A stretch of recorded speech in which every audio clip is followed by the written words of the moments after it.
Togo Info, le Togo à votre portée. Mais parle-moi de ce dossier de confusion entre Elliott et le président Olympio.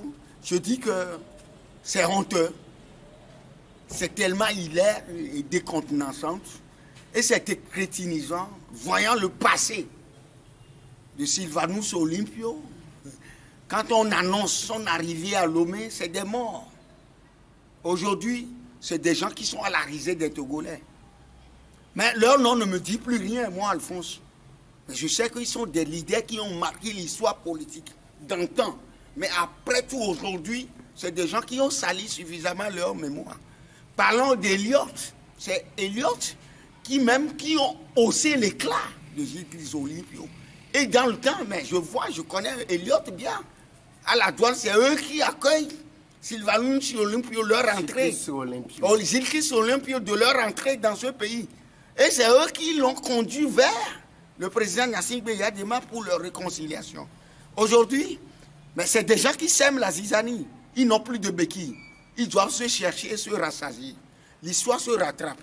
Mais il ne faut pas oublier que bon nombre de Togolais peuvent oublier leur passé, mais nous qui lisons la vérité sur l'histoire de notre pays, mais père en son âme, Sylvanus Olympio, qui a eu l'indépendance propre de ce pays.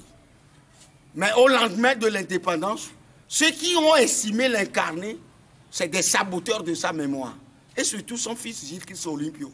Il aurait pu être quelqu'un, se taire à quelque part et choisir à quelqu'un d'autre. Mais il va y avoir une prépondérance tellement inouïe. Mais je vais vous dire, l'histoire est toujours là et nous allons poursuivre la continuité de l'histoire jusqu'à la fin. Et la fin de l'histoire de tout un chacun, c'est le jour que tu as tiré ta révérence. Tel que nous vivons, nous devons quand même chercher à le dire. Moi, je parle en tant qu'Alphonse Amenyaglo. Je viens d'une ferme de Vaughan comme ça. Mais nous avons commencé depuis le 5 octobre. Nous les suivons de bout en bout. Nous savons qui est qui est qui. Il faut demander. Même à Gbéomé. Il faut demander à Gbéomé. Gbéomé n'était pas avec vous. Non, je savais. Il faut demander les Fulbert Tissot, les Hunkali, tout ça là. Qui est Alphonse? Quand je parle, mais sur ton caméra, sur ta vidéo, il faut dire que Alphonse, c'est un témoin fifiré. Qui connaît peu, on ne peut pas avoir la maîtrise. Personne n'a la chance. Les Togolais, on a besoin quoi? La pacification de ce pays. Premièrement, la pacification de ce pays. Et encore, il estime qu'il y a une vie chère au Togo. Nous sommes au nombre de combien? Ils sont en train d'instrumentaliser ça.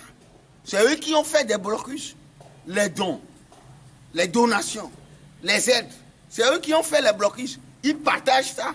Ils sont une famille constituée. Ils forment un clan. Ils sont comme des Ku Klux Klan.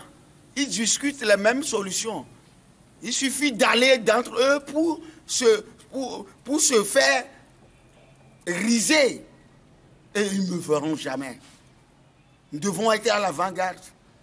Nous sommes au nombre de combien pour souffrir dans ce pays? Quelle souffrance? Quelle souffrance? Mais ils nous ont promis ciel et terre, non? Les gens ont envoyé de l'argent, non? Ils ont envoyé la donation, non? On a envoyé des riz, non? Comment? Et le partage? C'est conditionné par la carte de vote, non? Est-ce que tout le monde qui adhère à cette vote, est-ce que tout le monde qui est parti voter? Une votée mal organisée, truquée d'avance, c'est un toujours eux.